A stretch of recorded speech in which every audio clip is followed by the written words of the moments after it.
Hello guys, कैसे हैं आप सभी? बताइए। तो आज हम आप सभी लोगों के लिए लेकर आए हैं बहुत ही इंपॉर्टेंट क्लास, बहुत ही महत्वपूर्ण क्लास। न्यूमेरिकल से सभी लोग डरते हैं, न्यूमेरिकल को हम लेकर आए हैं। ठीक है, कहाँ हो सभी लोग? अरे आओ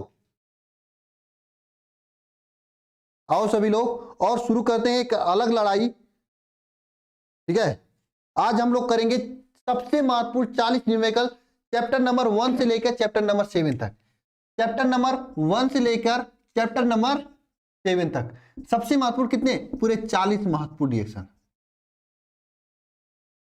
40 महत्वपूर्ण रिएक्शन। चैप्टर 1 से लेकर चैप्टर नंबर 7 तक के 40 महत्वपूर्ण रिएक्शन। चलिए स्टार्ट करते हैं, और सभी लोग एक साइड से लगाते जाना। सबसे पहले चैप्टर नंबर 1 का होगा, फिर चैप्टर नंबर 2 का होगा, चैप्टर 3 का होगा, चैप्टर 4 का होगा और चैप्टर 7 का होगा, इसी तरह से। ठीक है ना?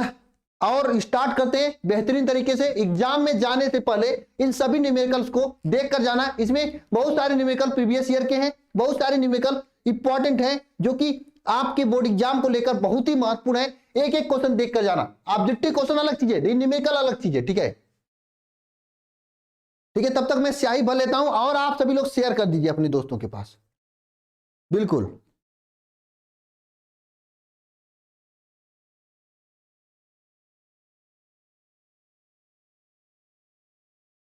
ठीक है।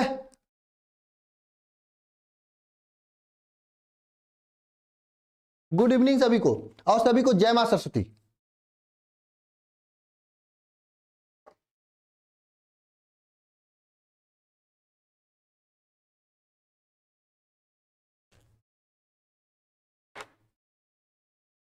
ठीक है, स्टार्ट करें। तैयार हो गए सभी लोग? जिसको आना तो आ चुका है। इसी तरह से 2 क्लास देंगे।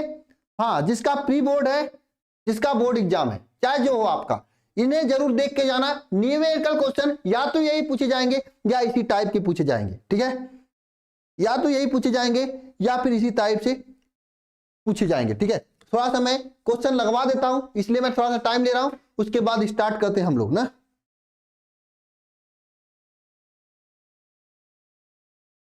और सभी को लिए इंपॉर्टेंट है, चाहे आप वरदान बैच से हैं या फिर ना हैं, आपके एग्जाम में न्यूमेरिकल तो पक्का पूछा जाएगा, और पूछा जाएगा तो ये आपके लिए महत्वपूर्ण है, इंपॉर्टेंट है। तैयार कर लेना आप लोग। ठीक है ना? चलिए स्टार्ट करते हैं। ठीक है, चैप्टर नंबर 1 का मुझे पता है सब लोग कर लेंगे। चैप्टर 2 का कुछ लोग कर पाएंगे, चैप्टर 3 का कुछ ही लोग कर पाएंगे, और चैप्टर 7 तक जाते जाते आप लोग चले जाओगे। ठीक है, मुझे पता है, लेकिन फिर भी मैं आपको करा रहा हूं। ठीक है, और आप इसे इग्नोर कर सकते हैं, लेकिन इंपॉर्टेंट न्यूमेरिकल्स हैं, इसे करके जरूर जाना। इसे करके जरूर जाना। ठीक है, करके जाओगे ना? बिल्कुल। एक बार सभी लोग लिखें जय मां सरस्वती।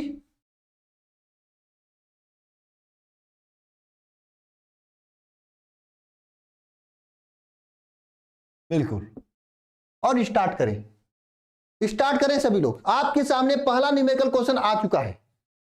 यह है, एक कूलाम में कितने इलेक्ट्रॉन होते हैं? देखिए, स्टार्टिंग के न्यूमेरिकल सस्ते लगेंगे, सरल लगेंगे, आसान लगेंगे, लेकिन जैसे जैसे ऊपर जाओगे, बिल्कुल वैसे वैसे न्यूमेरिकल का लेवल बढ़ेगा, और आपके लिए कठिनाई बढ़ेगी और प्रॉब्लम होगा। हाँ, जैसे जैसे। ठीक है,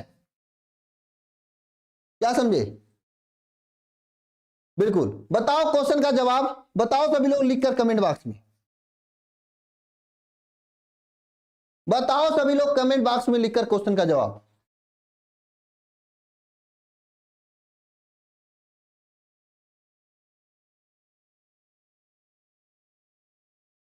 एक कूलाम में कितने इलेक्ट्रॉन होते हैं? बताओ। क्वेश्चन इंपॉर्टेंट है, उन्हीं को मैं लेकर आया हूं। बताओ तो सभी लोग। 6 इंटू 2.6 18 इलेक्ट्रॉन, बिल्कुल सही आंसर आ रहा है। 6.25 इंटू 10⁻18 इलेक्ट्रॉन। आंसर सही है आप लोगों का, सही है। ठीक रहिए। अब देखिए कैसे, एक कूलाम में कितने आवेश या एक कूलाम में कितने इलेक्ट्रॉन होते हैं? आपको पता है Q is equal to formula क्या है? Ne। ठीक है, Q के स्थान पर एक कूलाम की बात करा है, N की बात पूछा है, और E का मान कितना होता है? 1.6 इंटू 10⁻−19 होता है। तो n का मान कितना हो जाएगा 1/1.6 इंटू 10⁻⁻19 हो जाएगा नहीं हो जाएगा। इसे सॉल्व करेंगे तो यही आएगा 6.25 इंटू 10⁻18 यही आएगा, यही आएगा। बोलो हो गया। चलिए नेक्स्ट क्वेश्चन पे चलिए। नेक्स्ट क्वेश्चन आप सभी के सामने है, ये है नेक्स्ट क्वेश्चन। बड़ा सा दिखाई दे रहा है, बड़ा सा दिखाई दे रहा है ना। नहीं डरना है, क्वेश्चन से नहीं डरना है, क्वेश्चन करना है। क्वेश्चन पढ़िए सभी लोग, क्वेश्चन पढ़िए। केवल वही क्वेश्चन लेकर आया हूं जो मुझे इंपॉर्टेंट लग रहा था, जो आप सभी के एग्जाम में पूछे जाने के चांसेस है। देखिए सबसे पहले ये पूछा है क्वेश्चन में कि वैद्युत ध्रुव से आप क्या समझते हैं। और हाँ, ये क्वेश्चन 750 क्वेश्चन में से ही है। देखो मैं पूरे फिजिक्स से 150 महत्वपूर्ण क्वेश्चन लाया था, निकाला था, यानी जिसमें से आपका 100 के करीब में फर्स्ट फिजिक्स से था और 50 के करीब में सेकंड फिजिक्स से था। लेकिन इस फर्स्ट फिजिक्स में से मैं 40 करा रहा हूं, 100 में से 40 करा रहा हूं, ठीक है ना, 1 से 7 तक के लिए ना, ठीक है, समझे। तो ये क्वेश्चन इंपॉर्टेंट है। बताओ क्वेश्चन का जवाब। सबसे पहले क्या पूछा है कि वैद्युत ध्रुव से क्या तात्पर्य है। वैद्युत ध्रुव एक समान वैद्युत क्षेत्र में संतुलन की अवस्था में थीटा कोण घुमाने पर किए गए कार्य का सूत्र प्राप्त कीजिए। ये तो आपका आधा क्वेश्चन हुआ। नेक्स्ट न्यूमेरिकल क्वेश्चन की बात करें क्या है। एक, क्योंकि जब बोर्ड एग्जाम में एक क्वेश्चन पूछा गया था प्रीवियस ईयर में, तो पूरा इसी तरह से पूछा गया था कि वैद्युत ध्रुव से क्या समझते हैं। किसी वैद्युत क्षेत्र में, एक समान वैद्युत क्षेत्र में द्विध्रुव को संतुलन की अवस्था में थीटा अंश उड़ाने पर किया गया कार्य के लिए सूत्र प्राप्त कीजिए। इतना क्वेश्चन पूछा गया था। और ये क्वेश्चन कितने नंबर का था। ये क्वेश्चन आपका था कुल मिलाकर 5 अंक का, 5 नंबर का, ठीक है। ये क्वेश्चन था जिसमें से ऊपर का 2 नंबर का था, नीचे का जो है ये 3 नंबर का था। कुल मिलाकर 5 अंक का था, ठीक है, समझे सभी लोग। और इस क्वेश्चन को कैसे लगाओगे सभी लोग, ध्यान देना, ध्यान देना। देखिए सबसे पहले क्या पूछा है, वैद्युत ध्रुव किसे कहते हैं। जब दो समान परंतु विपरीत आवेश अल्प दूरी पर रखा जाता है, समान परिणाम के या परिमाण के, तो जो ये पूरा कंडीशन बनता है उसे वैद्युत ध्रुव कहते हैं। दो समान, जैसे Q माइनस Q, दो समान परंतु विपरीत आवेश, ये प्लस Q है, ये माइनस Q है, ठीक है, परंतु विपरीत आवेश अल्प दूरी पर, मान लीजिए अल्प दूरी 2D है, 2D पर रखा जाता है, तो इन दोनों आवेशों का गुणनफल, इन दोनों आवेशों का गुणनफल तथा इनके बीच की दूरी, जैसे आवेश का गुणनफल तथा इनके बीच की दूरी के को हम क्या कहते हैं, वैद्युत ध्रुव आघूर्ण कहते हैं। लेकिन यहाँ पे पूछा है वैद्युत ध्रुव, दोनों अलग अलग चीजें, वैद्युत ध्रुव तथा वैद्युत ध्रुव आघूर्ण, ये दोनों की दोनों अलग अलग चीजें। वैद्युत ध्रुव किसे कहा जाता है, ये आवेश तथा इनके बीच की दूरी के गुणनफल को क्या कहते हैं, वैद्युत ध्रुव आघूर्ण कहते हैं। वैद्युत ध्रुव किसे कहते हैं,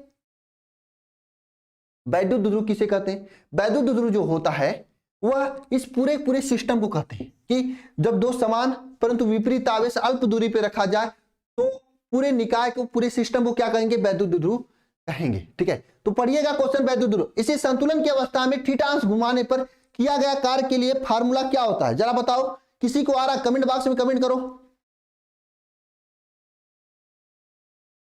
किसी को आ रहा तो कमेंट बॉक्स में कमेंट करो, फार्मूला कमेंट करो। थीटा अंश घुमाने पर किए गए कार्य का फार्मूला आ रहा तो कमेंट करो कमेंट बॉक्स में। नहीं आ रहा किसी को लग रहा है, हाँ, थीटा अंश घुमाने पर किया गया कार्य, हाँ, W इज इक्वल टू क्या होता है, Pe cos θ1 minus cos θ2, Pe cos θ1 minus cos θ2 होता है क्या, वैद्युत ध्रुव आघूर्ण टाउ का वैल्यू, किया गया कार्य W का वैल्यू, ठीक है। यहां तक तो सभी चीजें अपने हैं, हाँ? अपने जगह। यहां पे नीचे पढ़िए, एक वैद्युत ध्रुव को 10⁵ न्यूटन प्रति सेकेंड, न्यूटन प्रति कूलाम के वैद्युत क्षेत्र में 30 अंश के कोण पर रखा गया है। 6 × 10⁻34 न्यूटन मीटर का बल आघूर्ण कार्य करता है। तो वैद्युत ध्रुव का द्विध्रुव आघूर्ण क्या होगा,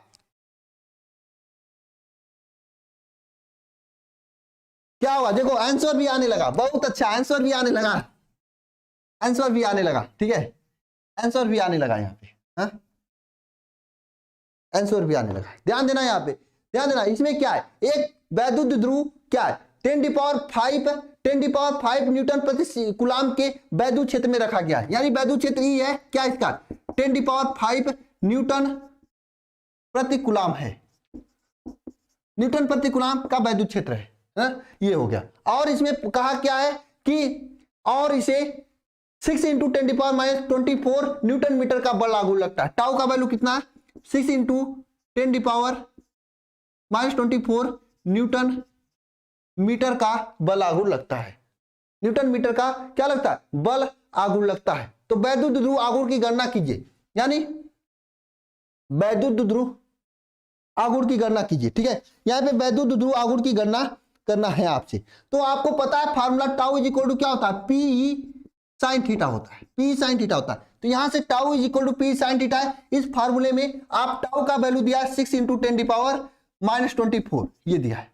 ठीक है, और पी साइन थीटा में पी का वैल्यू आपको पता करना है, ई का वैल्यू दिया है यहाँ पे 10⁵ और साइन थीटा अब साइन थीटा में देखिए 30 अंश गुणाने पे, यानी साइन थीटा का वैल्यू कितना है? 30 अंश है। अब आपको पता होना चाहिए पी का वैल्यू क्या हो जाएगा? 6 इंटू 10⁻⁻24 अपान 10⁵ साइन थीटा का वैल्यू 1/2, 30 का वैल्यू 1/2 होता है। तो इसे सॉल्व करेंगे हम लोग, हो जाएगा कि नहीं हो जाएगा? इसे सॉल्व करेंगे हम लोग तो क्या वैल्यू आएगा? 1.2 इंटू 10⁻⁻28, 1.2 इंटू 10⁻⁻28 न्यूटन क्या कूलाम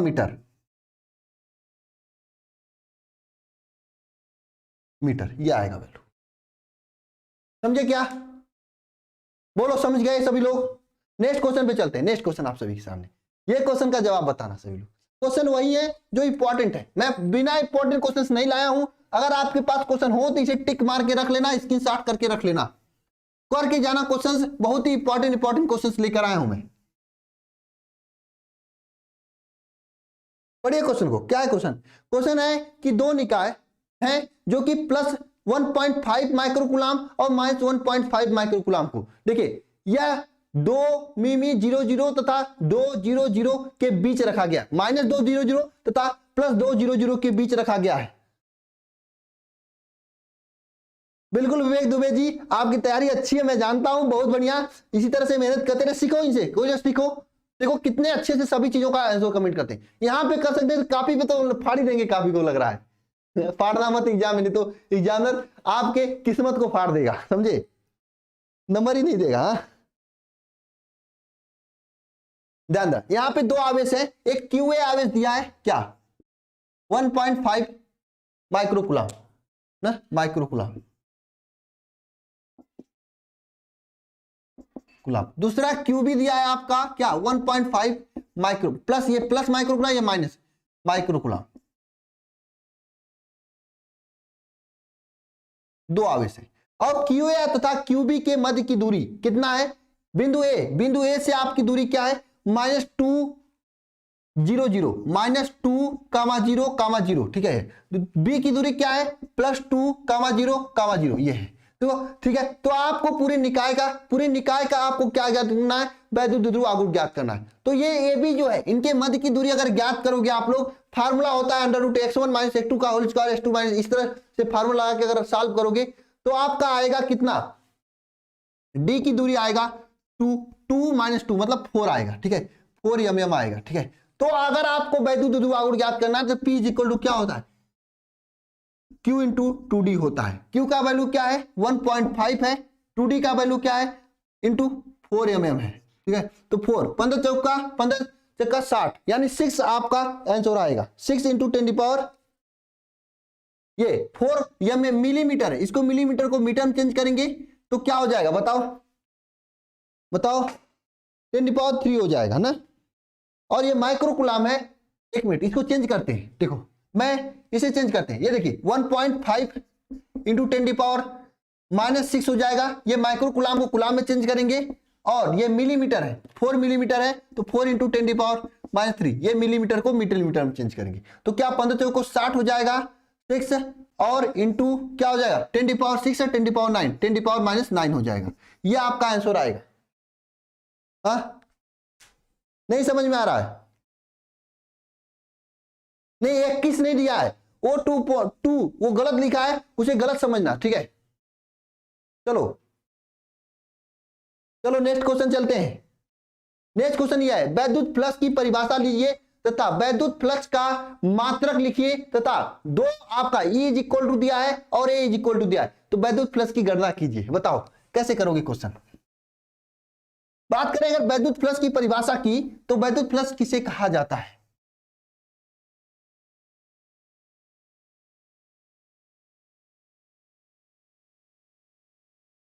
बात कर लेते हैं वैद्युत फ्लक्स की परिभाषा की। तो वैद्युत फ्लक्स की परिभाषा किसे कहा जाता है, वैद्युत फ्लक्स किसे कहा जाता है? देखिए वैद्युत क्षेत्र E इज इक्वल टू कितना दिया है यहाँ पे, वैद्युत क्षेत्र E इज इक्वल टू क्या दिया आपके सामने, पहले वैद्युत फ्लक्स किसे कहा जाता है? देखिए एकांक क्षेत्रफल से गुजरने वाले वैद्युत बल रेखाओं की संख्या को, या किसी क्षेत्रफल ए से गुजरने वाले वैद्युत बल रेखाओं की संख्या को क्या कहा जाता है? वैद्युत फ्लक्स कहा जाता है। जैसे हमारी मोबाइल यहाँ पे एक सस्ती सी मोबाइल है, इस सस्ती सी मोबाइल से यहां से कुछ जितनी भी वैद्युत बल रेखाएं गुजरेंगी उसे क्या कहेंगे? वैद्युत फ्लक्स कहेंगे। तो एकांक क्षेत्रफल या किसी भी क्षेत्रफल से गुजरने वाले वैद्युत बल रेखाओं की संख्या को क्या कहा जाता है? वैद्युत फ्लक्स कहा जाता है। देखिए आंसर आने लगा 16 16 16। बताओ या छोड़ दो इसे, बताओ या छोड़ दो इसे? कुछ नहीं करना है, ट्रिक मैंने बता था, के वाले का के वाले के साथ गुणा करना है, 4 चौक को 16 हो जाएगा।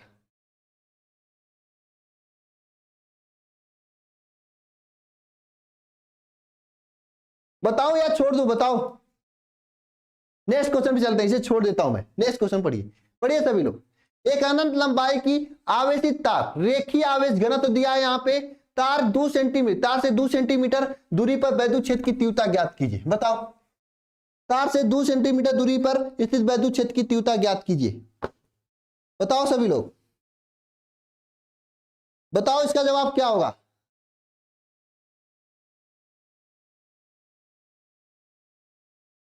तार से 2 सेंटीमीटर दूरी पर वैद्युत क्षेत्र की तीव्रता ज्ञात कीजिए। अरे बताओगे, किसी को आ रहा है? हाँ, देखिए वैद्युत क्षेत्र की तीव्रता अनंत लंबाई के लिए क्या होता है? फार्मूला वैद्युत क्षेत्र इज इक्वल टू होता है 1/4 pi epsilon nought 2 lambda upon R, 2 lambda upon R होता है। ठीक है, यही फार्मूला लगाएंगे। यहाँ पे सब चीजें दिया है। 1/4 पाई एप्सिलॉन नॉट का वैल्यू 9 × 10⁹ होता है। 2 लैम्डा, लैम्डा का वैल्यू कितना दिया है? रेखीय आवेश घनत्व लैम्डा का वैल्यू है कितना दिया है? 10.0 यही दिया है। तो यहाँ पे लिखेंगे 10.0 × 10⁻, कितना दिया है?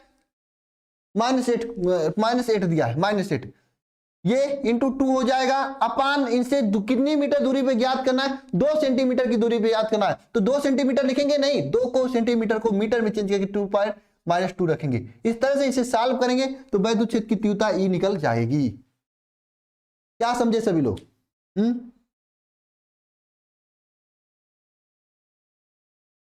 बोलो, ये क्वेश्चन कई बार मैं करा चुका हूं,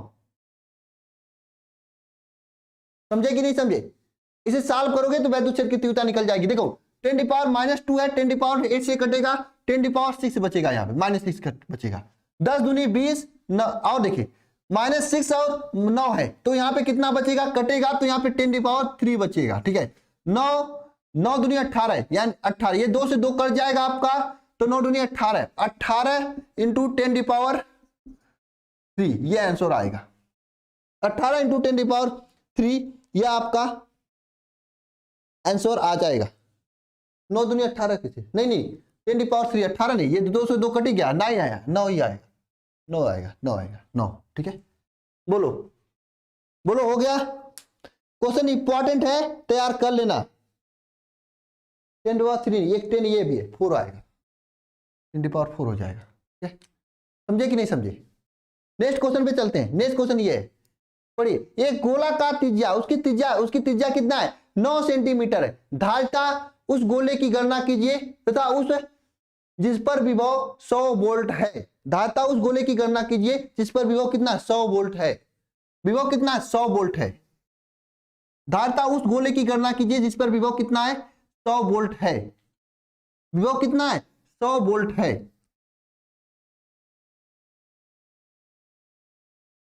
ठीक है, 100 वोल्ट है। देखिए गोलाकार एक त्रिज्या है, गोलाकार एक चालक का गोला है जिसकी त्रिज्या 9 सेंटीमीटर। एक गोला है जिसकी त्रिज्या क्या है? 9 सेंटीमीटर है।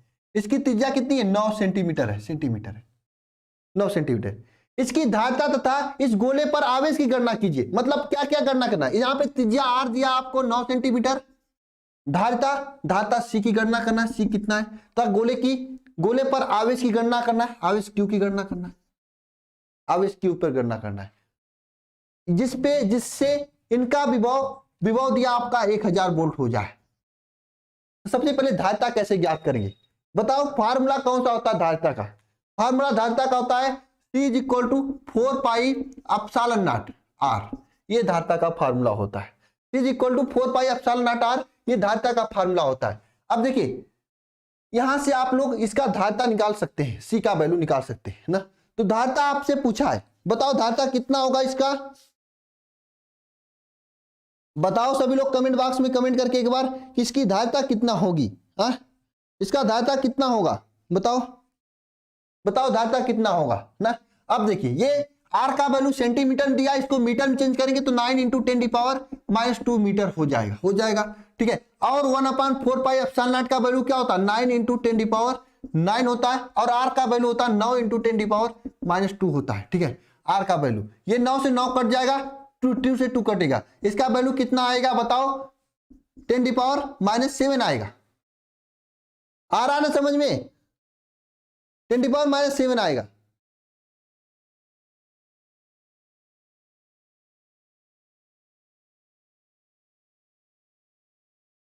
बताओ आ गया समझ में, 10 नहीं 7 कैसे, 7 ही आना चाहिए।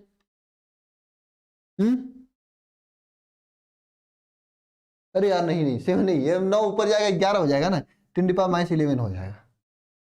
बोलो क्या करें, सिली मिस्टेक हो जाती है। ये देखिए 10⁹ ऊपर जाएगा तो 9 और माइनस, ये 9 ऊपर जाएगा तो -9 हो जाएगा, और -2 पहले से, तो 9 2 11 हो जाएगा, -11 हो जाएगा ना। और इसमें क्या पूछा, इसमें पूछा है कि धारिता तथा उस पर आवेश की गणना कीजिए। आवेश मतलब क्यू की गणना करनी है, आवेश क्यू की गणना करनी है। तो आपको पता है क्या होता है, Q इज इक्वल टू आवेश क्यू की गणना करनी है तो आपको C is equal to Q/V होता है, ये फार्मूला होता है। तो आवेश क्यू की गणना करनी है, Q इज इक्वल टू क्या हो जाएगा, CV हो जाएगा, हो जाएगा नहीं हो जाएगा। अब ध्यान देना यहाँ पे V का वैल्यू क्या दिया है, 1000 इंटू V का वैल्यू तो 1000 दिया, C का वैल्यू क्या है 10⁻11, गुणा करोगे तो क्या हो जाएगा 10 देखिए 3 यहाँ पे -11 है, कटेगा सब लोग कटेंगे तो -8 हो जाएगा, ये Q का वैल्यू। बोलो समझ में आया सभी को, बोलो समझ में आया सभी को कि नहीं आया। 10⁻8 हो जाएगा Q का वैल्यू, ये कूलाम होगा। नेक्स्ट चीज आती है, अगर आपको धारिता समझ में आ गया, कूलाम समझ में आ गया, तो नेक्स्ट जो सबसे महत्वपूर्ण चीज है आपको ये जानना है कि इसका इस पर आवेश हो गया, धारिता हो गया, दो ही चीज तो गणना करनी थी। आवेश का वैल्यू और धारिता का वैल्यू इतना फैराड हो जाएगा और इसका इतना कूलाम हो जाएगा, दोनों चीज निकल गया। आ गया समझ में। नेक्स्ट क्वेश्चन चलते हैं, ये नेक्स्ट क्वेश्चन है, आप लोग इसका टेस्ट समझ सकते हो। बताओ नेक्स्ट क्वेश्चन का जवाब। मैं 2 मिनट के लिए 2 सेकंड के लिए या अधिकतम 1 मिनट के लिए रुक रहा हूं। बताओ इस क्वेश्चन का जवाब,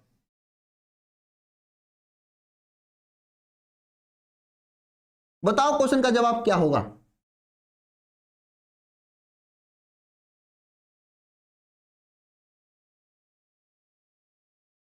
क्वेश्चन का जवाब बताओ। एक समांतर प्लेट संधारित्र की प्रत्येक प्लेट का क्षेत्रफल 100 सेंटीमीटर स्क्वायर है तथा दोनों प्लेटों के बीच की वैद्युत क्षेत्र की तीव्रता 100 न्यूटन प्रति कूलाम है। प्लेटों पर कितना आवेश है बताओ,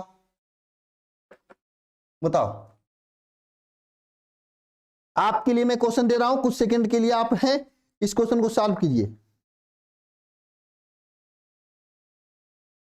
बताओ क्वेश्चन बताओ।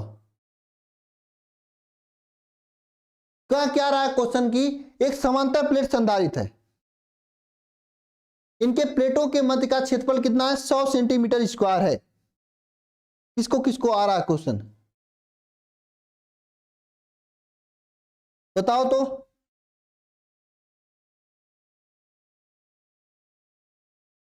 किसको किसको आ रहा है क्वेश्चन, जवाब करो, कमेंट करो जवाब।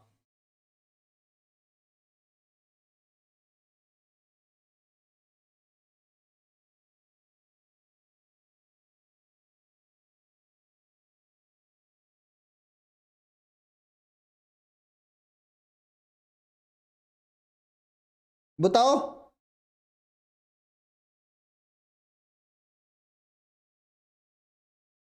देखिए क्या क्वेश्चन है, एक समांतर प्लेट संधारित है, उनके प्लेटों का बीच का क्षेत्रफल ए आपका दिया है क्या 100 सेंटीमीटर स्क्वायर, ठीक है 100 सेंटीमीटर स्क्वायर, ठीक है। उनके प्लेटों के मध्य का वैद्युत क्षेत्र की तीव्रता ई का वैल्यू दिया है क्या, ई का वैल्यू दिया है कितना, ई का वैल्यू दिया है 100 न्यूटन प्रति कूलम, 100 न्यूटन प्रति कूलम। आपसे यहां पर क्या पूछा है, आपसे यहां से पर क्या पूछा है, आपसे यहां पर पूछा है प्लेटों के मध्य कितना आवेश है। इंपॉर्टेंट क्वेश्चन है, स्टार मार्क कर लेना। प्लेटों के मध्य कितना आवेश है, आपसे यहां पर यही पूछा है ना। बताओ क्या होगा, कितना कितना आवेश होगा इन प्लेटों के मध्य, बताओ। अरे बताओगे कि गोल हो गया। यहां पर ये प्लेटों के मध्य का क्षेत्रफल है तथा ये प्लेटों के मध्य ये वैद्युत क्षेत्र की तीव्रता है। नहीं समझ में आ रहा है, बिल्कुल। अब अगली बार से मैं ऑप्शन भी दिया करेंगे, बिल्कुल। आज आप कर लो, मैंने ऑप्शन नहीं दिया। देखिए मैं आपको इसका फार्मूला बता देता हूं। देखो समांतर प्लेट संधारित्र का formula C is equal to क्या, epsilon not A upon D होता है। Epsilon not A upon D ये समांतर प्लेट संधारित्र का फार्मूला होता है। लेकिन आपको यहाँ पे क्या ज्ञात करना है, यहाँ पर आपको प्लेटों के मध्य का आवेश ज्ञात करना है, मतलब Q को ज्ञात करना है। प्लेटों के मध्य का आवेश ज्ञात करना मतलब Q को ज्ञात करना है। तो आपको यह पता होना चाहिए कि समांतर प्लेट संधारित्र में ये आपका A यहाँ पर दिया है 100 सेंटीमीटर स्क्वायर, मतलब A इज इक्वल टू क्या 100 इंटू 10⁻⁻⁴ हो जाएगा सेंटीमीटर, इतना मीटर स्क्वायर हो जाएगा, ठीक है। और वैद्युत क्षेत्र की तीव्रता ई का वैल्यू दिया है यहाँ पर क्या 100 न्यूटन प्रति कूलम दिया है, तो ये न्यूटन प्रति कूलम ही रहेगा, ठीक है। अब आपको यहाँ पर ए का वैल्यू दिया है, लेकिन इनके बीच की दूरी डी नहीं दिया है, तो आपको ये पता होना चाहिए वैद्युत क्षेत्र इज इक्वल टू क्या होता है। वैद्युत क्षेत्र इज इक्वल टू होता है V upon D, V upon D. तो यहां से D इज इक्वल टू क्या हो जाएगा V अपॉन ई, ये हो जाएगा। लेकिन आपको अभी भी जो ज्ञात करना है वह नहीं ज्ञात हुआ है, क्योंकि आपको यह पता होना चाहिए कि आवेश Q इज इक्वल टू सी भी होता है, Q इज इक्वल टू सी भी होता है। C का वैल्यू तो आप यहां पे रख लोगे क्या, Q इज इक्वल टू सी का वैल्यू रखोगे epsilon not A upon D रख लोगे, लेकिन D का वैल्यू यानी लेकिन यहां से V का वैल्यू, यहां से V का वैल्यू क्या रखोगे, यहां से V इज इक्वल टू क्या हो जाएगा ED हो जाएगा, तो यहां पे ED रखोगे, तो D से D कट जाएगा, बचेगा Q is equal to epsilon not A into E. ये याद रख लेना, क्योंकि कंपटीशन एग्जाम में जब ये पूछता है तो बहुत से लोग गोल हो जाते हैं, नहीं कर पाते। क्यों, क्योंकि देखिए एप्सिलॉन नॉट A यही याद रखोगे, सीधे आंसर आ जाएगा, ठीक है। ये एक तरह से फार्मूला बन गया आपका Q is equal to epsilon not A। कैसे कैसे किया मैंने सबसे पहले आपको बताया, फिर से मैं कर देता हूं, क्योंकि आपको ये इंपॉर्टेंट है, तैयार कर लेना। इस टाइप का क्वेश्चन कहीं ना कहीं आपके एग्जाम में देखने को मिलेगा।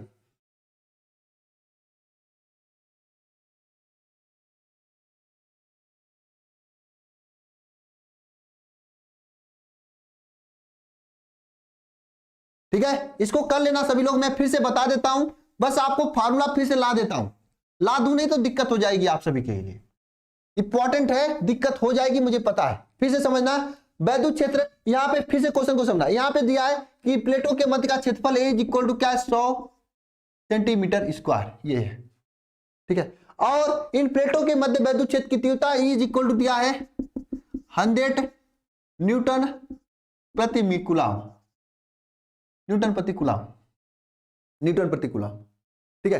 तो यहां पे वैद्युत क्षेत्र की तीव्रता क्या हो जाएगी, बिल्कुल आपने कर लिया राम मिश्रा, बहुत अच्छा, ठीक है। यहाँ पे वैद्युत क्षेत्र की तीव्रता, आपसे यहाँ पे कितना आवेश Q का वैल्यू पूछा है, तो कैसे ज्ञात करोगे। आप लोग जानते हो C is equal to epsilon not A upon D होता है, ठीक है, इतना होता है। आप लोग ये भी जानते हो E is equal to V upon D, जानते हो कि नहीं जानते हो, नहीं। E इज इक्वल टू क्या होता है बताओ, वैद्युत क्षेत्र की तीव्रता E इज इक्वल टू क्या होता है V अपॉन D होता है, ये जानते हो। तो आपको मैं एक बात कहना चाहूंगा, एक बात कहना चाहूंगा सबसे, बताओ आपसे सभी से एक बात कहना चाहूंगा। यह बात है, अगर आपको यह लग रहा है कि ये चीजें आपके लिए नहीं है तो समझ लीजिए बहुत समस्या है। तीसरा चैप्टर का ये सब क्वेश्चन है, आपको ये सभी चीजें आनी चाहिए। नहीं आ रहा है तो आपके लिए वरदान बैच है, ज्वाइन हो और मेहनत करो। मेहनत करो यहां से आके, ठीक है। वैद्युत क्षेत्र की तीव्रता E इज इक्वल टू क्या है, V अपान डी। तो यहां से ध्यान देना, वैद्युत विभव V इज इक्वल टू क्या हो जाएगा, E इंटू डी हो जाएगा। इसको आप इक्वेशन नंबर 2 मान लेना, यहाँ पे ये है। आप लोग जानते हो आवेश Q is equal to VD होता है, C भी होता है, C भी होता है। आवेश Q इज इक्वल टू क्या होता है, C इंटू V होता है, ठीक है। तो C का वैल्यू यहाँ पे क्या है, epsilon not A upon D है।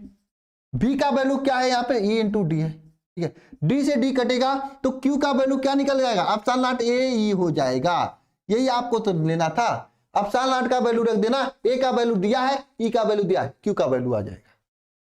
कर लोगे? चलो नेक्स्ट क्वेश्चन पे चलते हैं। ये नेक्स्ट क्वेश्चन है, बड़ा क्वेश्चन है, बड़ा क्वेश्चन है, दिखने में बड़ा लग रहा है, बड़ा है भी।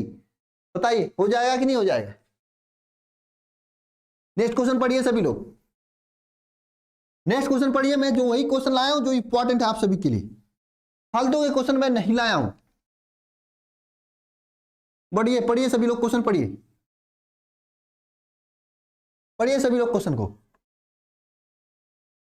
क्वेश्चन क्या, एक समांतर प्लेट संधारित्र के किन बातों पर निर्भर करता है? समांतर प्लेट संधारित्र की धारिता 3 माइक्रोफैराड के परावर्तकांक तथा डी 3D/4 मोटाई का एक संधारित्र प्लेट को बीच में रखा जाता है तो धारिता 6 माइक्रोफैराड हो जाती है। तो के का मान ज्ञात कीजिए तथा उनके बीच जहां डी उनके बीच की दूरी है। बताओ, क्वेश्चन पढ़ने में बड़ा लग रहा है, बिल्कुल। हाद्या आदित्य क्या लिखे हुए वाईटी, अरे नाम तो सही से लिखा करो, पढ़ने लायक। आदर्श पांडे, रिया सिंह, बताओ क्वेश्चन का जवाब।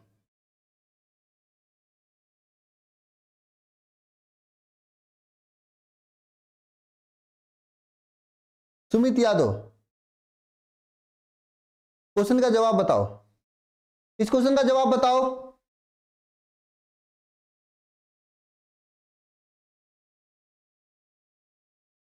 पहले मैं कराया हूं क्वेश्चन। ये क्वेश्चन इंपॉर्टेंट था तो एक सेट टेलीग्राम पर क्वेश्चन का पूरा पीडीएफ मैं अपलोड कर दूंगा। टेलीग्राम पर पूरे क्वेश्चन का पीडीएफ मैं अपलोड कर दूंगा। और हाँ, आप सभी लोगों के एग्जाम के मॉडल पेपर भी मैं देने वाला हूं, तैयार हो जाना सभी लोग, ठीक है।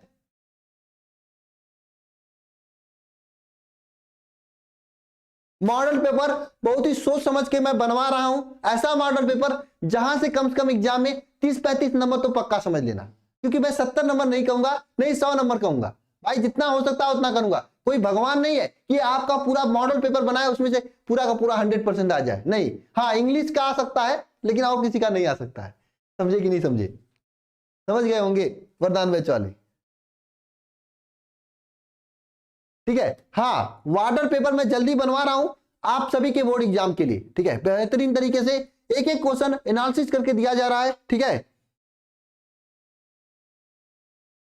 हाँ, वहां पे दिया जाएगा, टेंशन मत लेना नैन्सी।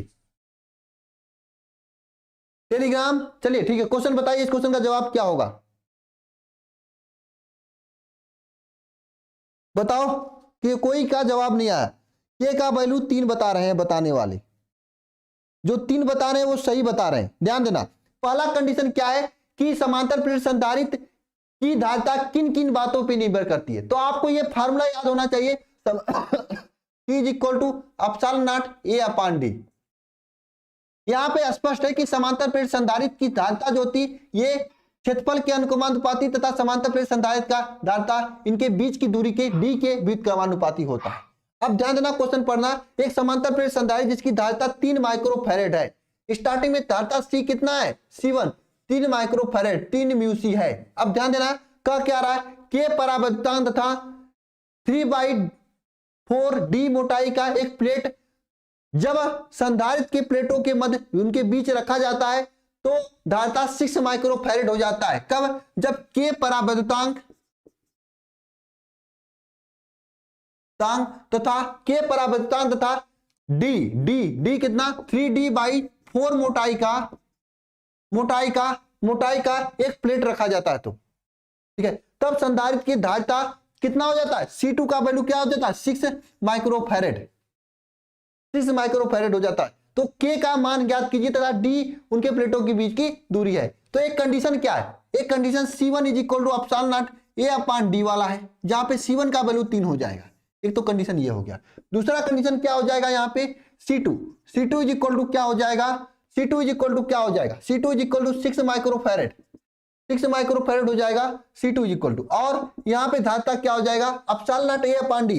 एप्सिलॉन नॉट A का वैल्यू क्या है, यहाँ पे A का वैल्यू, एप्सिलॉन नॉट A का वैल्यू यही है तथा इनके बीच की मोटाई कितना कर दी जाती, 3/4D कर दी जाती, 3/4D कर दी जाती इनके बीच की मोटाई। ठीक है, तो क्या हो जाएगा, तो एप्सिलॉन नॉट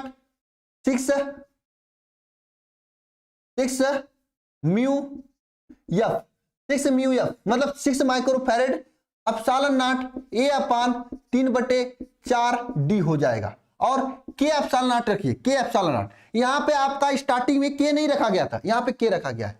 ठीक है, अब ध्यान देना क्या हो जाएगा, ये C2 का वैल्यू है, C2 का वैल्यू है। अब इसका अनुपात ज्ञात करेंगे तो क्या हो जाएगा, यहाँ पे आप निकालेंगे अनुपात तो 6/3, यहां माने इसमें आप भाग दे रहे हो, बात इधर समझना, एक मिनट अभी समझ में आता है आपको। इस इज इक्वल टू 6 है, ये C2 का वैल्यू है। अब C2 अपान C1 निकालिए, मतलब C2 इसमें आप C1 से भाग दे दीजिए, क्या हो जाएगा C2 अपान C1 में, के epsilon not A upon 3/4D। ठीक है, अपान क्या हो जाएगा, epsilon not A upon D हो जाएगा, है ना। यहां पे ध्यान देना C2 का वैल्यू 6/3 है। ठीक है, 6/3 है। ठीक है, एप्सिलॉन नॉट A से कट जाएगा, D से कट जाएगा, और ध्यान देना 3 दूनी 6 हो जाएगा। ठीक है, 3 दूनी 6। अब ध्यान देना क्या हो जाएगा, यहां पे बताओ जरा कितना हो जाएगा, हाँ एक मिनट, इसमें मोटाई ओहो 3/D/4 मोटाई का रखा गया है, ओहो गलती हो गया, यहाँ पे 3/4 मोटाई का रखा गया है, हमने मोटाई नहीं पढ़ा, ओहो क्वेश्चन में थोड़ा गलती हो गई, मैंने कहा कि कहां गलती हो गई, आप लोग बता भी नहीं रहे हो, हाँ इसका मतलब आप लोगों का ध्यान है ही नहीं, कमेंटबाजी कर रहे हो बस, कोई नहीं बताया सर आप यहाँ पे गलत कर रहे हो।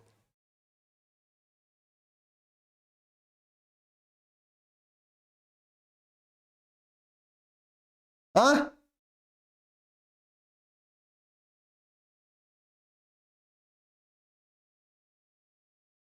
कोई नहीं बताया सर आप यहाँ पे गलती कर रहे हो,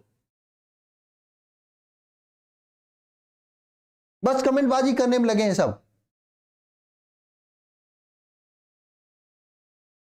कोई नहीं बताया सर आप यहाँ पे गलती कर रहे हो, कमेंटबाजी बस केवल कमेंटबाजी।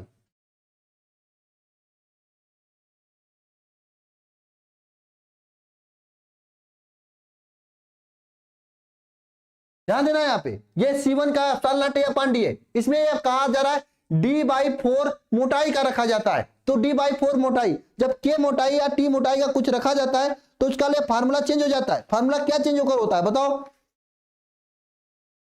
ये C इज इक्वल टू हो जाता है epsilon not A upon D, epsilon not A अपान, बताओ क्या होता है फार्मूला, मैं नहीं बताऊंगा, बताओ D माइनस टी यहां पे हो जाता है प्लस T/K, ये हो जाता है फार्मूला ना, D minus T plus T/K, यही होता है फार्मूला ना, इतना फैरेड। तो यहाँ पे C2 का वैल्यू, अब C2 का वैल्यू क्या आ जाएगा, एप्सिलॉन नॉट A तो ये रहेगा, D में से 3/4 D का रखा जाता है, इंटू T मोटाई क्या ना 3/4D है अपान K। ठीक है, इज इक्वल टू 6 माइक्रोफैरेड का वैल्यू है। ठीक है, ध्यान देना सभी लोग, क्या हो जाएगा epsilon not A upon D। ठीक है, 4D minus 3D, 4D minus 3D अपान 4। ठीक है, ये हो जाएगा, और साथ में ये हो जाएगा, और ध्यान देना सभी लोग, ये 3/4D upon K is equal to 6 है। ठीक है, यही है 6 ना, तो यहां से घटेगा तो epsilon not A upon D minus T, मतलब इसका वैल्यू क्या आ जाएगा, इसका 1D अपान 4 आ जाएगा, इंटू 3D अपान 4K हो जाएगा। ठीक है, इज इक्वल टू 6 हो जाएगा। ध्यान देना, इसके बाद आप लोग C1 अपान C2 निकालते हैं, C2 अपान C1 निकालते हैं, C2 अपान C1 निकालते हैं तो क्या हो जाएगा, epsilon not A upon 4D/4 into 3D upon 4K, ये C2 का वैल्यू हो जाएगा upon epsilon naught A upon D is equal to 6/3, यानी 3 से 2 6 कट जाएगा, 2 आ जाएगा यहाँ पे।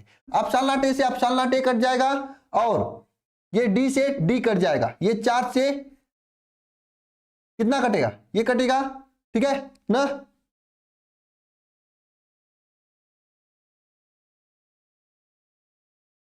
बताओ हो गया।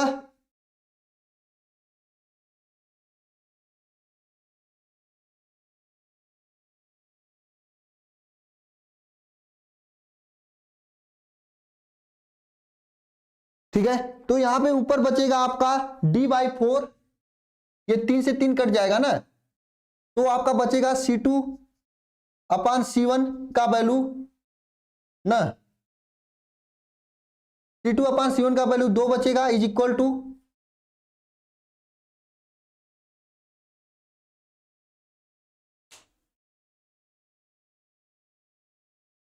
हाँ ठीक है, C2 अपान C1 का 2 बचेगा, और कहां गलती हो रही है, एप्सिलॉन नॉट से एप्सिलॉन नॉट कट जाएगा, ये डी से, एक मिनट इसको फिर से लिखते हैं, इसको फिर से करते हैं, इस स्टेप को फिर से करते हैं, कहीं गलती हो जा रही है, गलती कहीं हो जा रही है, वो गलती दिखाई नहीं दे रहा है, मिस्टेक कैलकुलेशन में मिस्टेक हो रहा है। देखिए C1 upon C2 is equal to क्या हो जाएगा, C1 upon C2 is equal to क्या हो जाएगा, 3/6, ये हो जाएगा। यहाँ पे C1 का वैल्यू क्या है, epsilon naught A upon D हो जाएगा, नीचे C2 का वैल्यू क्या हो जाएगा, epsilon naught A upon d/4 into, यहाँ पे नीचे into d/4 epsilon naught A upon d/4 plus d/4 plus 3d/4 के, यहाँ पे प्लस होगा, प्लस 3d/4 ये होगा, ठीक है। ये एप्सिलॉन से एप्सिलॉन ए कट जाएगा, और ये ऊपर जाएगा, ठीक है। तो यहाँ पर 1/2 इज इक्वल टू क्या हो जाएगा, d/4 प्लस 3d/4 के अपान डी हो जाएगा, ठीक है। बोलो यहां तक कोई दिक्कत,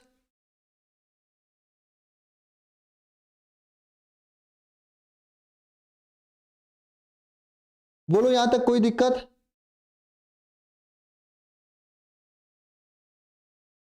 हाँ दिक्कत नहीं होनी चाहिए ना।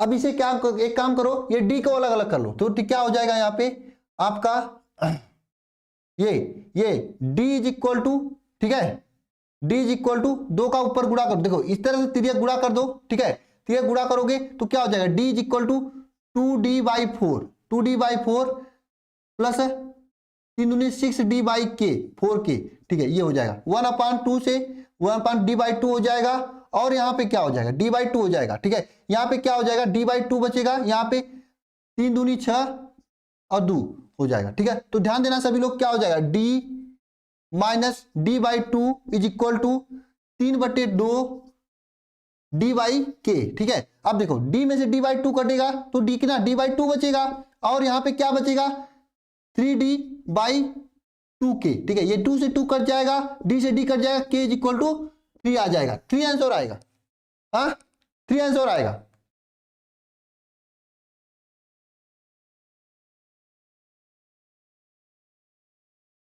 डी नहीं 4 होगा, कहां पे डी नहीं 4 होगा, डी तो है, ये 4 3/4 की सही तो है, कोई गलती नहीं है। अब तो सही हो गया, पहले गलत था, पहले गलत था, ठीक है। चलो नेक्स्ट क्वेश्चन पे चलते हैं। नेक्स्ट क्वेश्चन क्या है, 12 माइक्रोफैरेड को 50 वोल्ट के संधारित्र से जुड़ा है, स्थिर विद्युत क्या, कितनी स्थिर विद्युत ऊर्जा संचित होगी, ये नेक्स्ट क्वेश्चन है। नेक्स्ट क्वेश्चन कीजिए सभी लोग,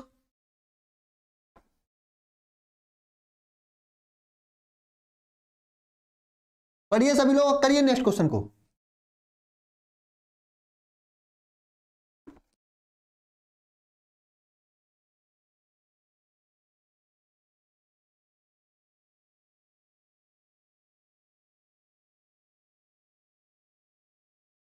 बारह माइक्रोफैरेड का एक संधारित्र से 50 वोल्ट की बैटरी से जुड़ा हुआ है, 12 पिकोफैरेड का एक संधारित्र 50 वोल्ट की बैटरी से जुड़ा हुआ है।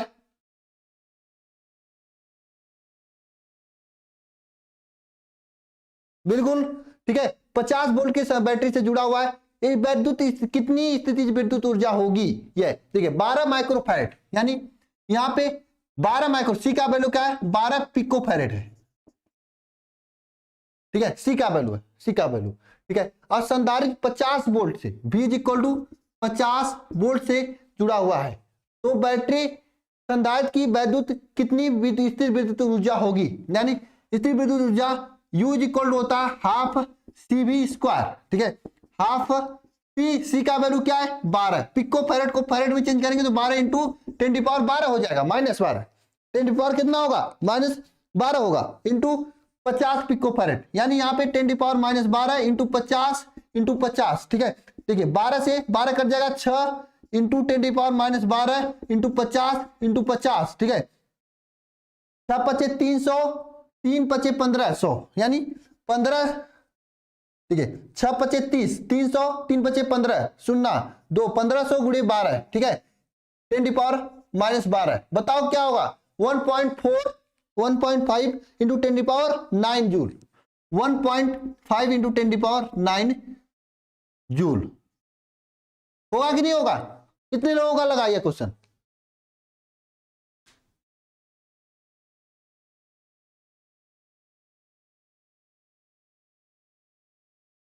बताओ होगा कि नहीं होगा। नेक्स्ट क्वेश्चन पे चलते हैं। नेक्स्ट क्वेश्चन ये है, ये क्वेश्चन तो मैं कई बार करा चुका हूं, इस क्वेश्चन का जवाब आप लोग खुद देना कमेंट बॉक्स में, 2 कमेंट बॉक्स में इस क्वेश्चन का जवाब सभी लोग। नेक्स्ट क्वेश्चन ये है आपका, ये क्वेश्चन मैं कई बार करा चुका हूं, इस क्वेश्चन का जवाब खुद देना सभी लोग, तो कमेंट बॉक्स में देना, तो खुद देना क्वेश्चन का जवाब। नीचे दिए गए संचित्र में संचित ऊर्जा ज्ञात कीजिए, संचित ऊर्जा ज्ञात करना है, बताओ। अरे अजय कुमार क्या हुआ, पढ़ाई नहीं करोगे,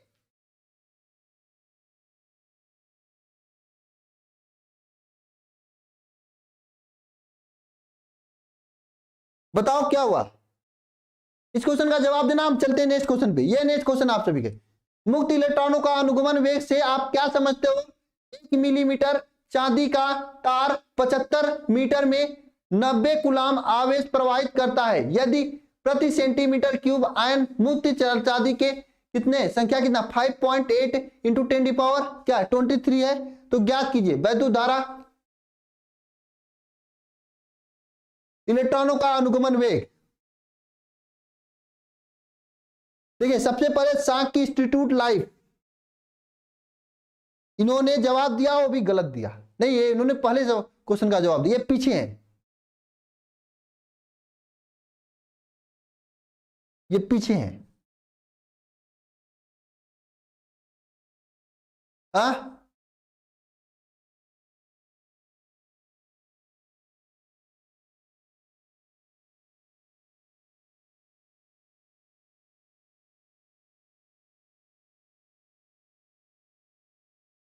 U इज इक्वल टू 2, कितने लोग 2 कर रहे हैं, उनका भी गलत है, इसका जवाब जितने लोग 2 कर रहे हैं उनका गलत है, इसका जवाब बताओ, ये तो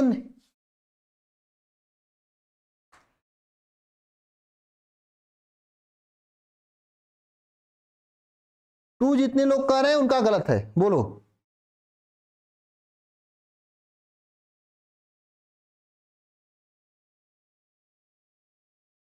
टू जितने लोग कर रहे हैं उनका गलत है, अब बोलो।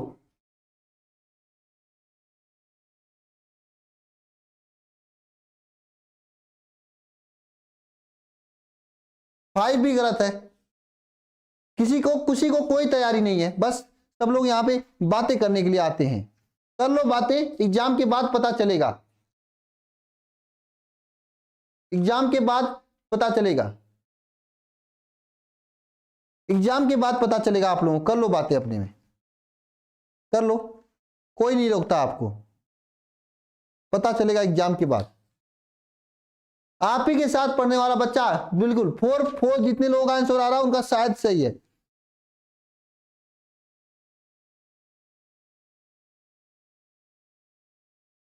अनुगमन वेग छोड़िए, देखिए 1 सेंटीमीटर,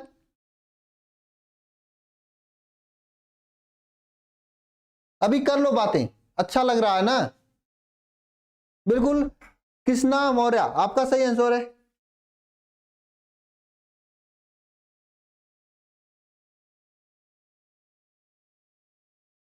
ये क्वेश्चन भी आपको अपने से करना, मैं नहीं बताऊंगा क्वेश्चन, बताने लायक काम ही नहीं करते हो आप लोग। पढ़ाई करते तो बताना, ये भी क्वेश्चन कर लेना अपने से, कर लेना क्वेश्चन सभी लोग अपने से कर लेना। जो पढ़ने वाले बच्चे हो तो कर ही लेंगे क्वेश्चन, मैं नहीं कराऊंगा सॉल्व। ये देखो ये क्वेश्चन है, करो। दो क्वेश्चन अपने से करना, तो मैं छोड़ा हूं ये दोनों क्वेश्चन। खोजना, गूगल करना, फेसबुक करना, जो भी करना है करना, लेकिन क्वेश्चन को करना। देखो नहीं करोगे तो अपना बिगाड़ोगे। मैंने तो क्वेश्चन दे दिया, एग्जाम में आएगा फिर कुछ मत करना हमसे। आप लोग पढ़ाई करने के लिए नहीं आते हो यहाँ पे।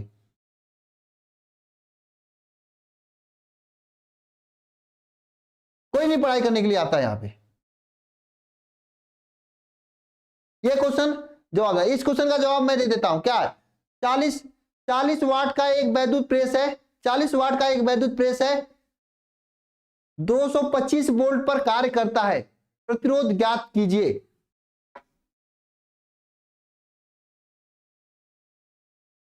नहीं कराऊंगा, मैं नहीं कराऊंगा।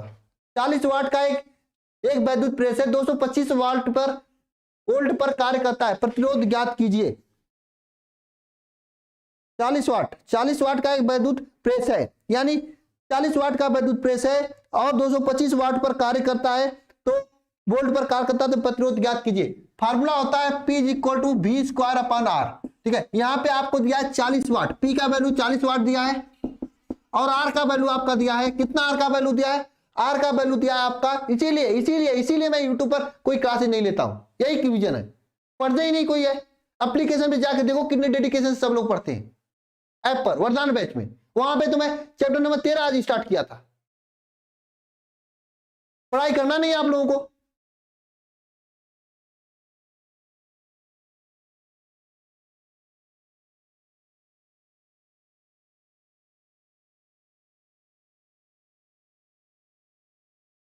बिल्कुल 400 वाट। देखो आर का वैल्यू कितना है, ये 400 वाट, हाँ पी का वैल्यू 400 वाट है, आर का वैल्यू कितना है 225 वोल्ट। ठीक है 225 वोल्ट। ठीक है, अब आपका यहाँ पे देखो क्या होगा, यहाँ पे फॉर्मूला P = V²/R। तो आर का वैल्यू क्या आएगा, प्रतिरोध पूछा, आर का वैल्यू क्या आ जाएगा?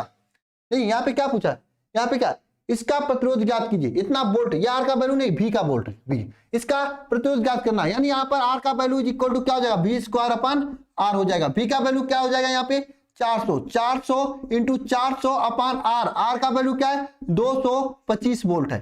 सॉल्व करोगे तो क्या हो जाएगा यहाँ पे वैल्यू, बताओ।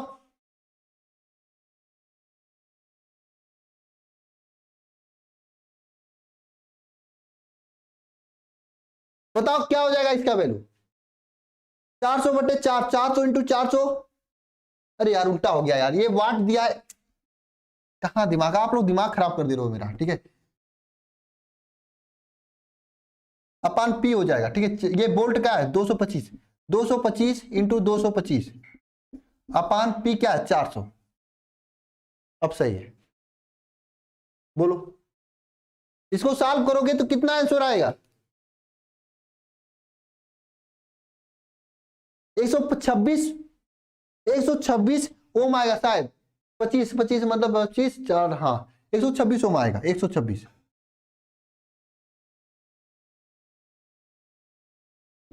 ओम आएगा, 126 ओम आएगा। ठीक है, क्या समझिए।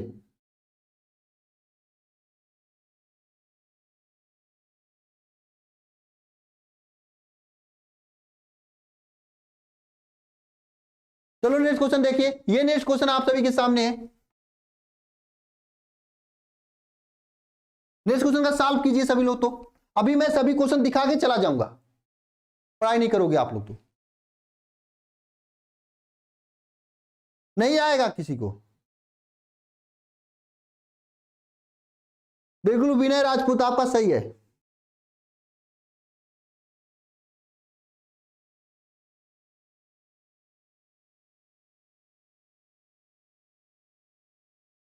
चलिए क्वेश्चन देखिए, दो बल्ब 60 वाट 120 वोल्ट तथा 40 वाट 220 वोल्ट पर 200 वोल्ट के मेन से श्रेणी क्रम में जुड़े, कुल शक्ति ज्ञात कीजिए।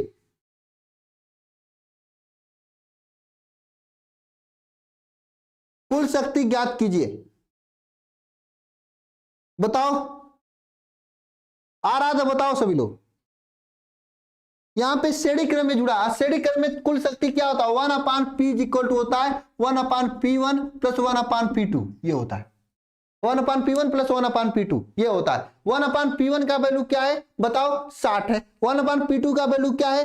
40 है। तो यहाँ पे क्या हो जाएगा? कुल शक्ति 1/p इक्वल टू 1/60 प्लस 1/40 हो जाएगा। ठीक है, सॉल्व करोगे तो P1 का वैल्यू 60 था, P2 का वैल्यू 40 था। ठीक है, सॉल्व करोगे तो क्या हो जाएगा? इसे सॉल्व कर लेना। 60 इंटू 40 ऊपर 60 प्लस 40 हो जाएगा। ठीक है, यानी यहाँ पे 100/2400 हो जाएगा। ठीक है, सुना सुना कट जाएगा, तो यहां से P का वैल्यू कितना आ जाएगा? 2400,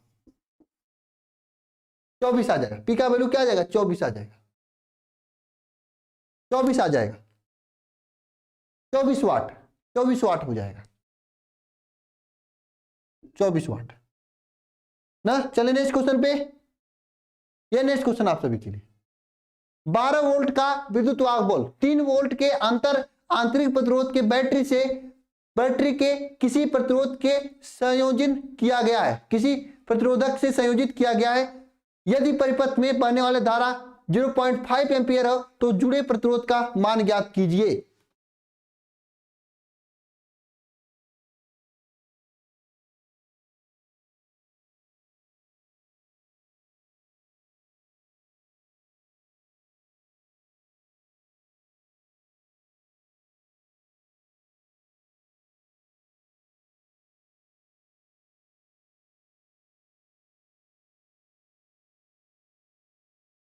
प्रतिरोध का मान ज्ञात कीजिए, यही क्वेश्चन है। बताइए क्या होगा? 12 वोल्ट की एक बैटरी है, यानी यहां पर बैटरी क्या है? 12 वोल्ट है। ठीक है, 12 वोल्ट विद्युत वाहक बल है। ई का वैल्यू क्या है? 12 वोल्ट, 12 वोल्ट। ठीक है, का विद्युत वाहक बल है। ठीक है, 3 ओम के आंतरिक प्रतिरोध से जुड़ा है। स्मॉल आर का वैल्यू 3 ओम है, 3 ओम है। स्मॉल आर का वैल्यू 3 ओम है। किसी प्रतिरोधक को संयोजित किया गया है। यदि परिपथ में 0.5 एम्पियर की धारा बहती है। स्मॉल आई का वैल्यू क्या है? 0.5 एम्पियर की धारा बहती है।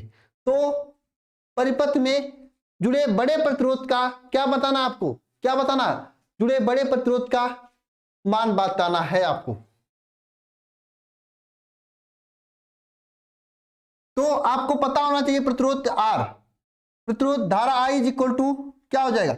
आई इज इक्वल टू होता है कैपिटल ई अपान, ये फार्मूला नहीं याद हो तो आपको पढ़ना पड़ेगा, चैप्टर को पढ़ लेना, मैंने पढ़ाया हूं इस चैप्टर को। I upon small I plus capital R, ये हो जाएगा। यहां से आई का value sorry small R plus capital R, small R plus capital R हो जाएगा। यहाँ पे ई का वैल्यू क्या है आपका? 12 वोल्ट है। आर का वैल्यू क्या है? 3 ओम है। कैपिटल आर का वैल्यू क्या है? नहीं पता। ठीक है, यही आपको ज्ञात करना। और आई का वैल्यू 0.5 ओम है, 0.5 एम्पियर है। ठीक है, इसी फार्मूला में बस वैल्यू रखना है। रखोगे तो क्या आ जाएगा आपका? यहाँ पे 5×15 1.5 plus 0.5 R is equal to 12। ठीक है, अब 1.5 जो है 1.5 सभी में 10 से गुणा कर दीजिए, 15 हो जाएगा प्लस 5 आर हो जाएगा इज इक्वल टू 120 हो जाएगा। ठीक है, 120 हो जाएगा। बोलो यहां तक समझ में आया सभी को?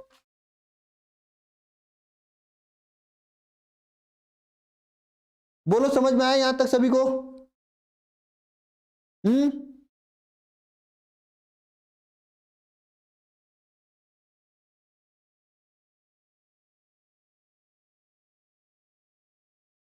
बोलो समझ में आया कि नहीं आया सबको?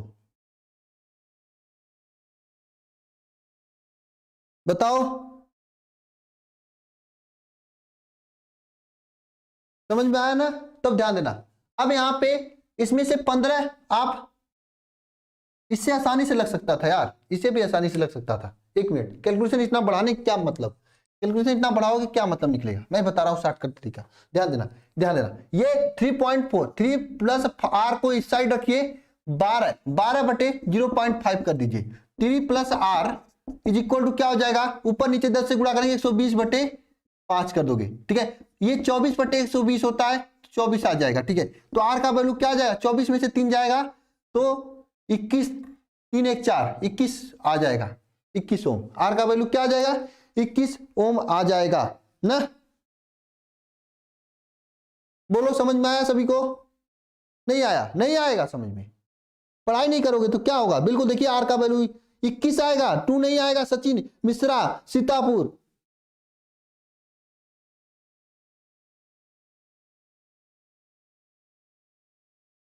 इक्कीस आएगा।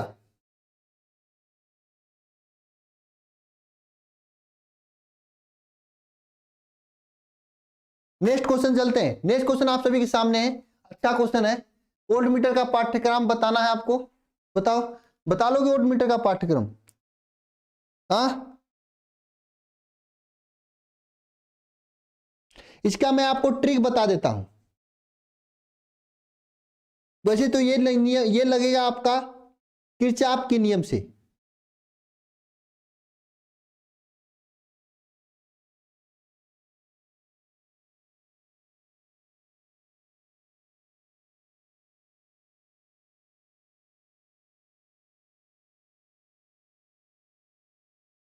देखिए इसका ट्रिक बता रहा हूं, आगे के एग्जाम में भी काम करेंगे आपको, ठीक है? ट्रिक मैं बता दे रहा हूं, यहां पर भी लगाइए। और ये ट्रिक आपको कई जगह काम करेंगे, कई जगह काम करेगा ये ट्रिक, समझे? क्या ट्रिक होगा इसका?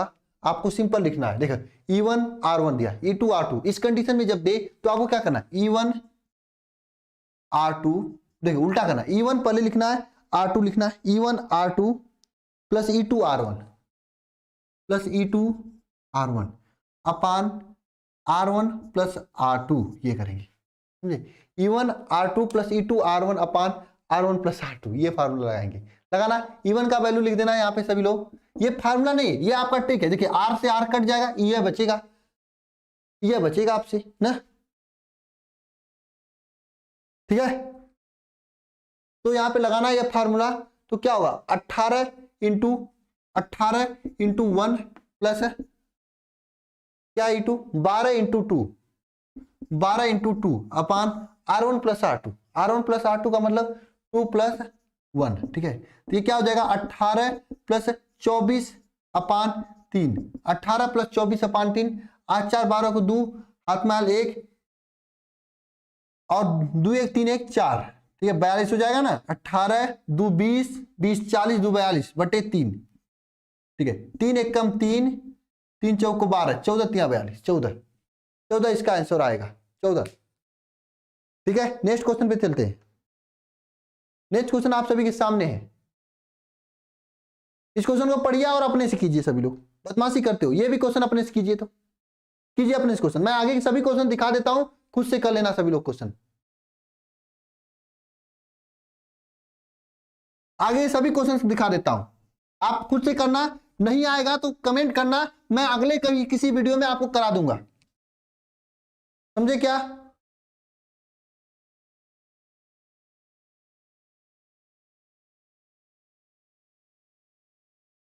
ये भी क्वेश्चन कर लेना, ये भी कर लेना,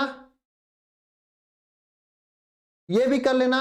देखिए इतना बड़ा बड़ा क्वेश्चन है, ये भी कर लेना, ये भी कर लेना, ये भी कर लेना, ये भी, ये भी, ये भी, ये भी कर लेना, और ये भी कर लेना, ये भी कर लेना। इतना बड़ा बड़ा क्वेश्चन है, ये भी कर लेना। ट्रांसफार्मर से संबंधित क्वेश्चन है, खत्म हो गया।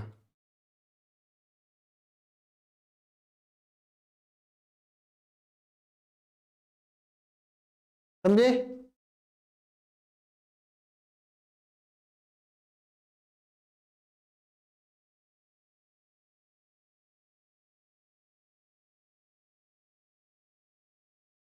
ठीक है? आप लोग पढ़ाने लायक नहीं हो यार, पढ़ना ही नहीं चाहते हो आप लोग। अभी पेपर आ गया सर पे, कोई टेंशन नहीं है, 1 डेढ़ महीने में सबका पेपर हो जाएगा, मुझे पता है। 15 से 20 फरवरी के बाद सबका पेपर हो जाएगा।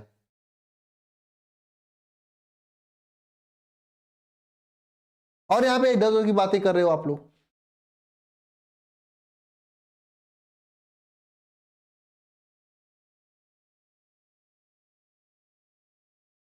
ये पूरे क्वेश्चंस मैंने दे दिया आपको, सॉल्व आपको करना है, ठीक है? करना, जो क्वेश्चंस नहीं आएंगे आप कमेंट बॉक्स में कमेंट कर देना क्वेश्चन का नंबर। ठीक है, मैं उसको फिर से करा दूंगा। पीडीएफ दे देना इसका, हाँ दे देंगे, चलो टेलीग्राम पे भेज देंगे, क्या कर सकते हैं। पीडीएफ लेकर आप लोग रख लेना।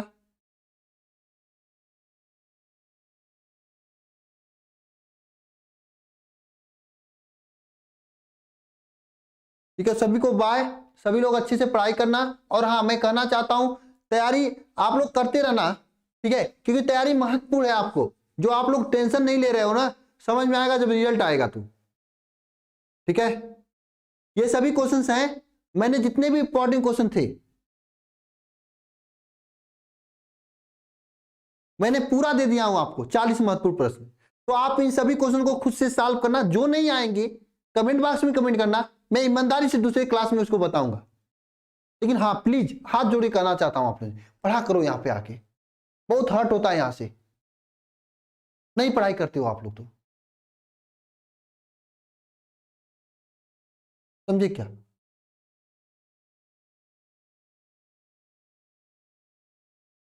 आप लोग प्लीज पढ़ा करो। अभी इतना बड़ा नहीं हो चुके हो कि पढ़ाई नहीं करोगे तब पर भी काम चलेगा।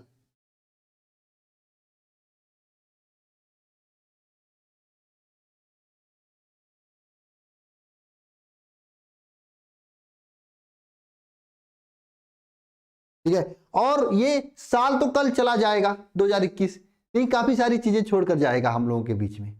इस साल में वो लंबी लंबी क्लासेस थी, 4-4, 5-5 घंटे की हम लोग लिए हैं, 3-3, 4-4 घंटे की क्लासेस लिए हैं हम लोग, वो सब चीजें छोड़कर चला जाएगा, है कि नहीं है। हाँ, तो कल क्या करें हम लोग, शाम को सभी लोग आएंगे कल शाम को, बताओ कल शाम को कुछ नया चीजें रखा जाए, 12 बजे तक चलेंगे लगातार हम लोग, बताओ कल 12 घंटे का रख लिया जाए। आएंगे, वो तो आएंगे सचिन जी, ठीक है, वो तो आएंगे ही वहां पे। हम्म,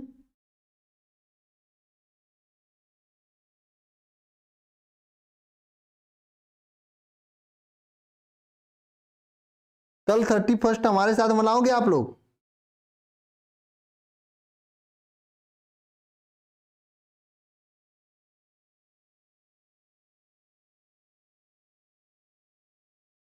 सब लोग हाँ करो तो।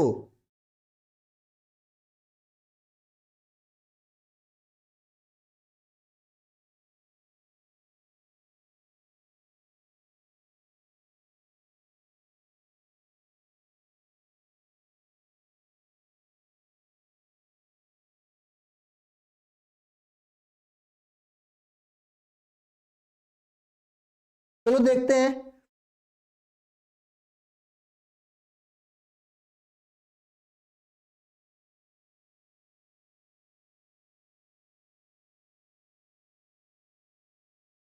चलो देखते हैं, हो सकेगा कल तो हम लोग लाइव आएंगे, नहीं आएंगे कल लाइव तो जो न्यू वाला चैनल अल्फा कंपटीशन है वहां पे हम लोग आके कॉलिंग वाला सिस्टम रखेंगे कि हाँ जनवरी में कैसे आपको पढ़ना है कल। ठीक है, जय ओके। लगातार 12 बजे तक हम लोग साथ में बैठेंगे यहीं पे।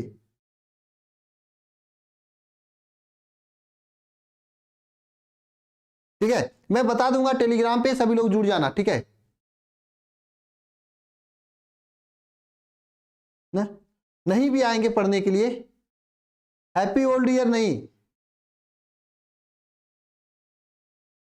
बिल्कुल पढ़ाऊंगा मैं 14 घंटे, कोई दिक्कत नहीं है। ठीक है, ओके, चलिए मिलते हैं नेक्स्ट क्लास में, सभी को बहुत बहुत धन्यवाद। ठीक है।